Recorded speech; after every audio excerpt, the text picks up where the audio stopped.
राज्य में पढ़ुवा नवम और दशम श्रेणी छात्र छात्री आसी बड़ सूचना जहाँ भी किसी नुआ अपडेट आसी से बाबद में समस्ते जाणी रखा जरूरी हेले कौन रही अपडेट टी चलतु आउे नक फटाफट से बाबद में जाना हेले ता पूर्व वीडियो को गोटे लाइक करंतु एवं चैनल को नुआ आसते चैनल को सब्सक्राइब करी बेल आइकन को प्रेस करी ऑल रे क्लिक कर रखा जमार भी भूलतु नहीं जहाँ जितेबाला भी जहाँ भी किसी नुआ नुआ अपडेट आसूची चैनल माध्यम देखा पाइबे।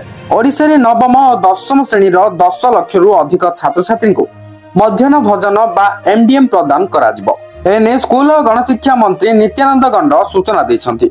राज्य सरकार नवम और दशम श्रेणी छात्र छात्री को एमडीएम योजना रे शामिल करिवे।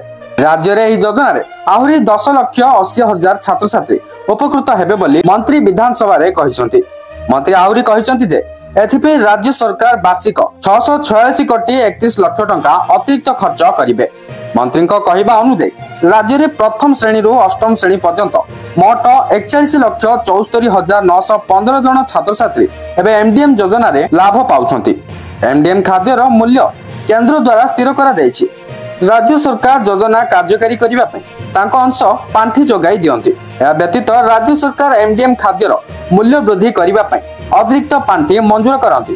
प्रथम श्रेणी रु पंचम श्रेणी पर्यंत छात्र छात्री एमडीएम खाद्यर मूल्य 7 टंका 46 पैसा एवं षष्ठ श्रेणी रु अष्टम श्रेणी पर्यंत छात्र छात्री समान मूल्य 10 टंका 94 पैसा रखा जायछि बोली मंत्री प्रकाश करिसंती।